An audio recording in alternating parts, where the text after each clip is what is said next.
with an affiliation of Commissioner Robert Dieters and the National Sports Radio Station on Spreaker.com. You are listening live from Los Angeles, California. It's The Discussion, presented by California Love.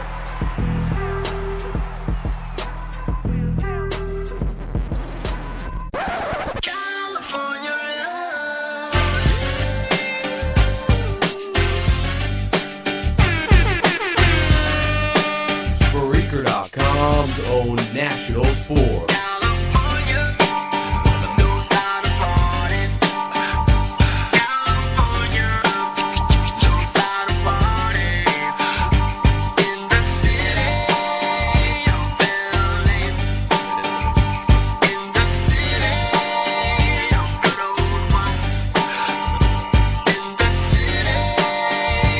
Spreaker.com's own national sport.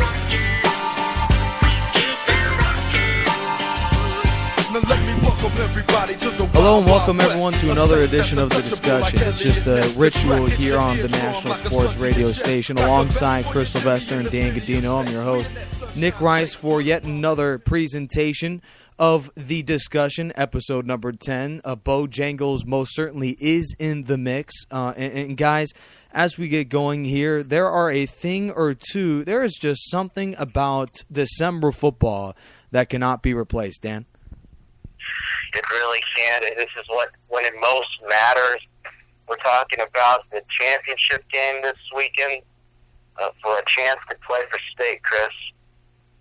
Yeah, it's going to be a fun one. It's a rematch of the regional bowl game, which doesn't exist anymore. Last year, where St. John Bosco took down Corona Centennial 70-49, and I think it'll be a lot tighter of a contest this year as St. John Bosco, obviously not the team that they were in 2013, but just before we even talk about that game, I think you got to give the Braves, the defending champs, an upper hand.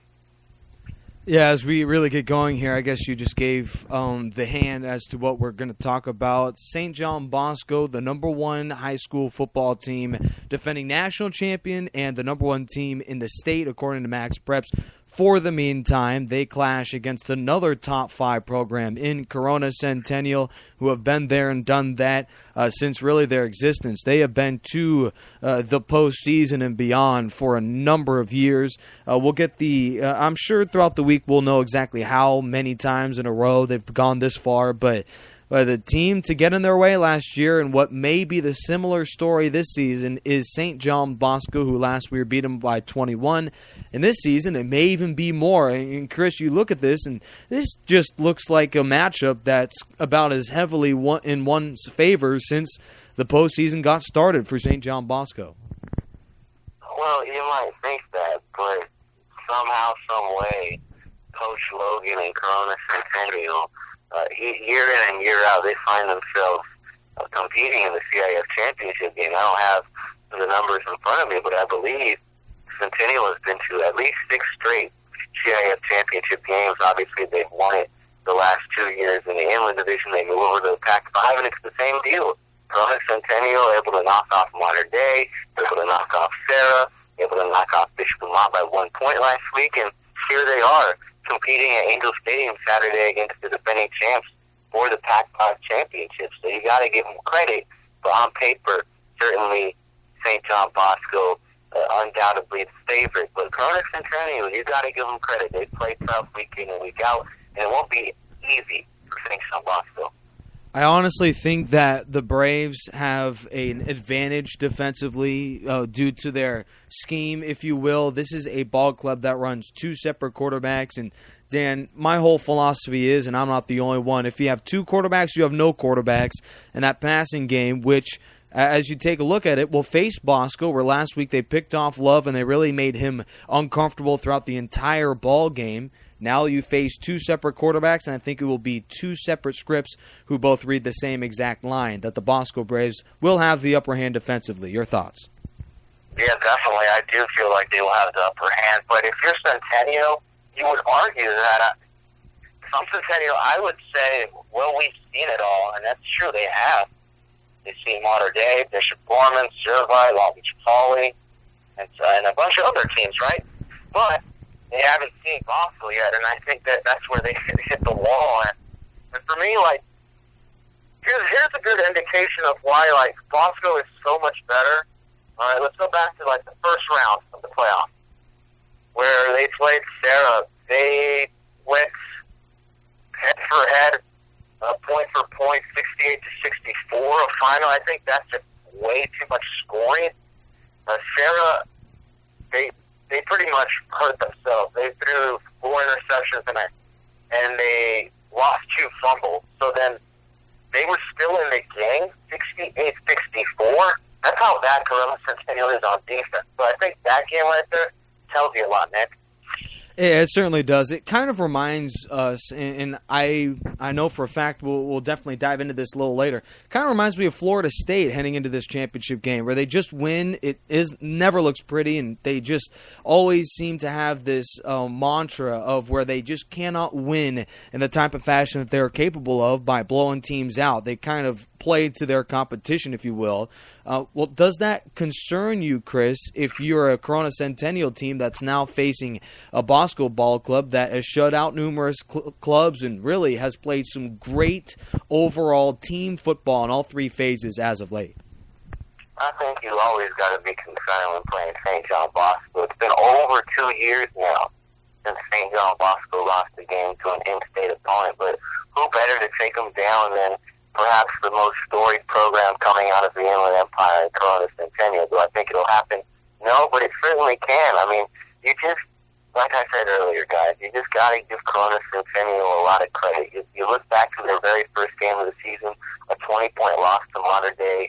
A couple of weeks ago in round 2, they met their match in Mater Dei again without J.J. Taylor, and they managed to beat Mater Dei in a Mater Dei type defensive game, 27-24 on the road. Able to escape against a pretty good Bishop Amat team out of the Mission League last week, 38-37. So this is a team that's perhaps more battle-tested as of late than St. John Bosco, and we'll see if that, comes back to bite them early in the first half. Bosco notoriously known for their slow starts, their lackadaisical first couple of drives on offense. I don't think they can afford to do that if they want to beat Corona Centennial handedly. Yeah, I mean, listen, I just think that while you want to give Corona Centennial plenty of credit, I don't think we are a bank. Credit is not really going to win you football games, and against St. John Bosco, I think it's just going to be too little too much. Your thoughts, though, impression-wise, on that Corona Centennial offense? We have yet to mention them. Just an all-star unit. Obviously, the 2 quarterbacks as well. But this is just a team that offensively can scare everyone in high school football. It is the most highest-scoring team going into the playoffs out of the Pac-5 division and among the best in the state of California. Offensively, this team can outscore anybody, Dan.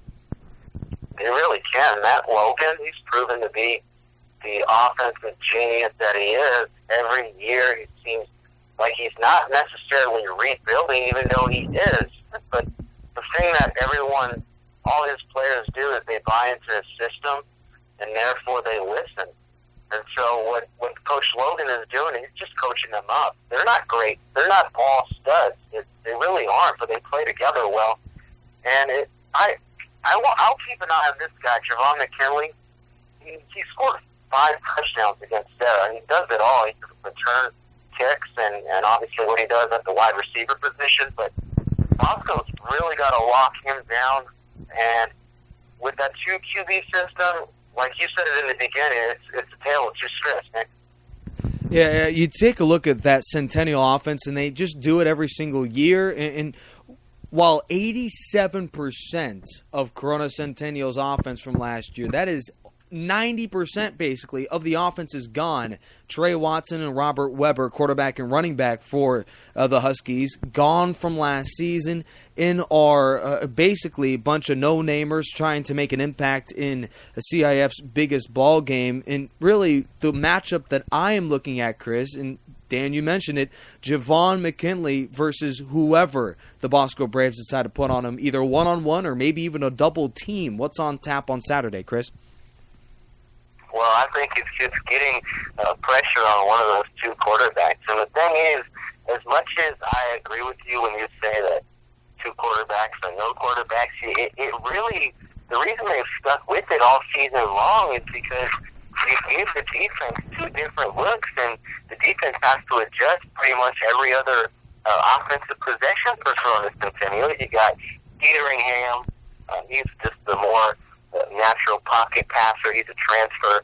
And you got Catalano, who's the dual threat guy, who figures to be the starter next year because he's a junior, and Peteringham, the senior. We'll see what the deal is as far as quarterback goes for Coach Logan and Centennial next year. But as far as this game is concerned, Javon McKinley, I'm hearing that it'll be Trayvon Beck, 5'10", against McKinley, who's 6'3", 6'4", so that'll certainly be a mismatch, but so were some of the poly wideouts, and you look at Norco's top target a couple of weeks ago. Certainly Norco not to the level of Corona Centennial, but you look at, I believe his name was Sutton, his last name was Sutton, I can't remember his first name right now, but Sutton was a leading target on Norco, and he had 1 catch for 5 yards, and he was 6'6", and had himself a Division I offer. Certainly not the same caliber as Javon McKinley goes at the receiver spot, but I mean Sutton was pretty good as well, and I'd like to argue that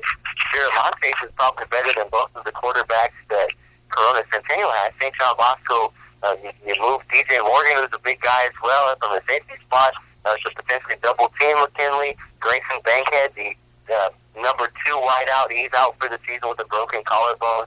Cal commit, that's going to hurt Corona Centennial offensively. So if I'm St. John Bosco, if I'm any defense, I'm worried about Javon McKinley, but you can't put too much attention on him because they got some other playmakers as well. But McKinley, expect him to have his catches, expect him to have a prototypical, quote-unquote, Javon McKinley type of night, but I just don't think it'll be enough to take down St. John Bosco.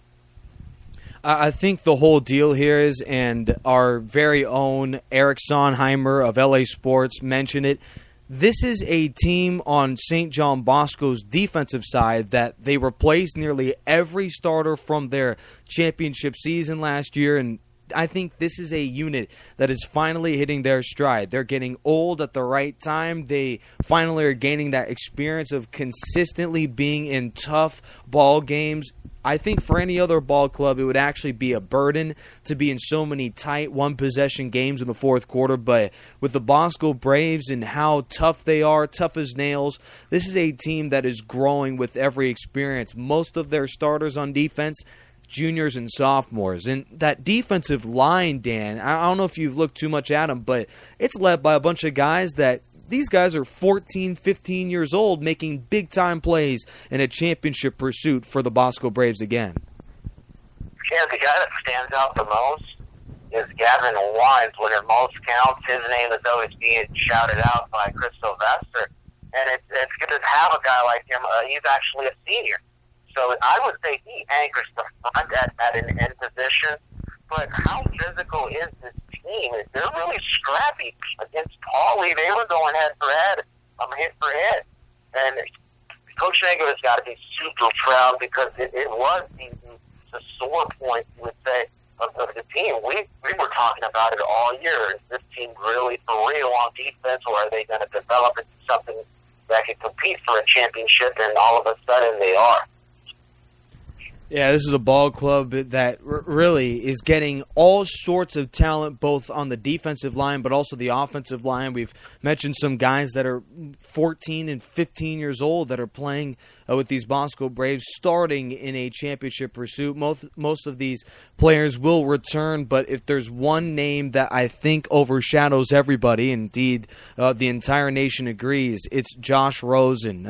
Your thoughts, Chris, about how he's played this season, and one, how the Braves are going to possibly compensate for his loss in 2015?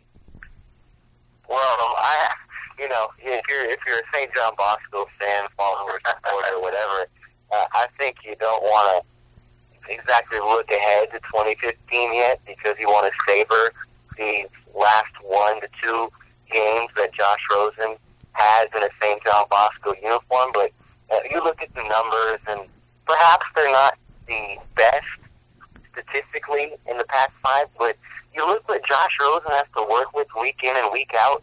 I mean, no knock on the Bosco wide receiver core, because they certainly have improved